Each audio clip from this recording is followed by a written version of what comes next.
I'm with Darren Westlake and CEO of the CrowdCube. We're honored to have him, and also co-founder Luke Lang. And well, thank you for being here. Welcome to California. Welcome to Stanford University here. Beautiful day, and you're here. Darren, thank you for taking this interview with us. We heard a lot of good things about your brand, yourself, all around the world. You're multi-national in different countries. Tell us about it. And how many countries so far you guys CrowdCube is? So we're live in 2 countries at the moment. We're live in the UK and Sweden. Obviously, the UK is our home country, and we've got signed deals in 3 other countries in the Middle East, Brazil and Poland, and we're looking at about 6 or 7 other countries at the moment. There's around about 50 different businesses on the site, all different stages of development, all different sectors, asking for various different amounts of money. We've got lots of businesses there that have raised between 10 and 100%. So Escape the City is a great example. They raised just shy of $1 million through our platform.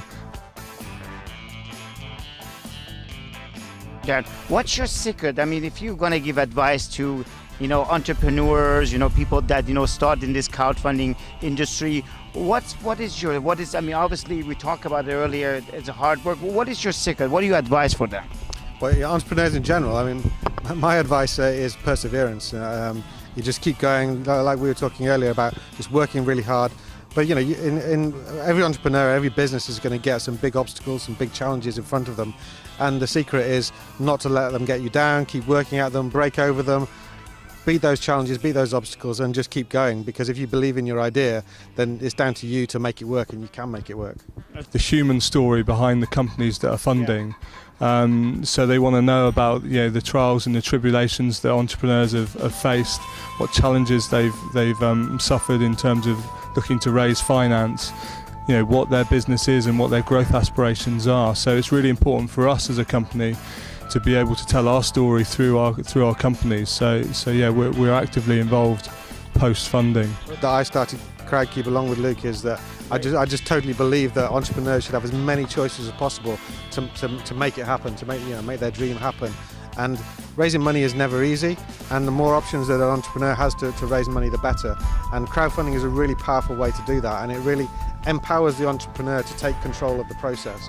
So no longer are they at the behest of institutions and angels and all these other ways of raising money, which can change on a whim. The crowdfunding process enables them to take control of the process and manage the process and dictate whether they get the money or not. It's hard work, but if you persevere, like I said before, you can raise the money you need. So keeping your message really simple, keeping your product simple so that people can understand it. Far too often we see businesses that overcomplicate things and therefore become really difficult for investors to be able to comprehend and understand. So listen to the feedback that you get from investors and make any changes that you feel are necessary. From an investor point of view, I would expect all good investors to be investing multiple times, not just a large amount of money in one business, but spread your money around. Look at the various tax breaks that are on offer, because there are some great incentives right across the world, particularly in the UK, to help incentivize people investing in unlisted securities. So look into that, spread your risk around, do your due diligence on businesses, ask those tough questions of entrepreneurs, and have fun doing it. It's a real pleasure. Both as an entrepreneur, speaking as an entrepreneur that's raised money through crowdfunding, it's an absolutely sensational experience. It's I'd advise it for any company. What's the start with somebody wants to start with CrowdCube? It's the same as most other funding methods. Really, you need to have a business plan and a financial forecast so you can demonstrate your plans. Submit that through to us via our website, and we'll kind of work with the entrepreneur until they're hopefully at a stage where they can list on CrowdCube. The businesses that tend to do best tend to be early stage companies, so they've already kind of developed their product, they've got some traction in the market, they've got a proven concept that works well.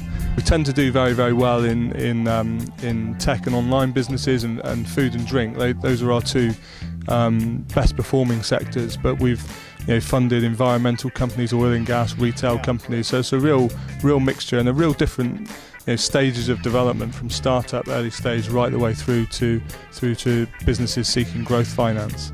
Well, that's great.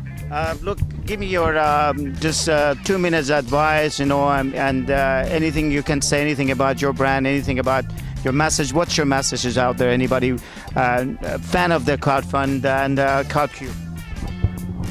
I mean, I would say if you're an entrepreneur looking to raise finance, or you're just looking to set up your own business, as Darren said earlier, tenacity is really important. It's a lot of sense to call on your immediate network, to call on those people closest to you.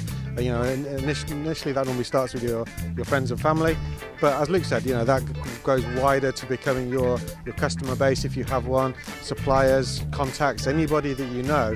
Those are the people who believe in you and your idea, who are going to be the ones that put their hand in their pocket first of all and support you, and then that kind of leads the way for people who you don't know, people who look at your business and evaluate it as an investment opportunity to then get on board and invest.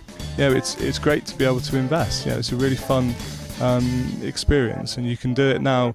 We're trying to make it really accessible for people to I think angel investing in the past has been, for too long, has been the preserve of the rich and wealthy and a little bit elitist, and we're trying to break down some of those barriers. What kind of a music you listen? What is your music? What is choice of your music? Tell me, one of the British bands. Right away. Oh, you put me on the spot here. I can never do this for I like kind of British indie music. Really? Yeah, British indie music. Yeah. That's the whole thing. Okay. Look, what about you? I'm an indie fan as well, yeah. So kind of British indie music. So, indie music. So we just have to look for the indie music. Yeah, a musical on the site at the moment called Water Babies. So we're hoping that does really well. It's crowdcube.com. So it's www.crowdcube, all one word, .com. All right, great. Well, Darren and Luke, thank you very much. Welcome to California again. I'm glad you spent this time with us in beautiful campus of Stanford University. I hope your CrowdCube come to the Silicon Valley and meet Silicon Valley people. A lot of people happening here. We appreciate you're leading this industry in UK. Your brand is excellent. It's an honor to be here and interview you. Thank you. Thank you. Have a wonderful. Thank everyone, and we see you next time in CrowdFundBeat. Next interview with the leaders of industry. This is Sydney Armani saying so long.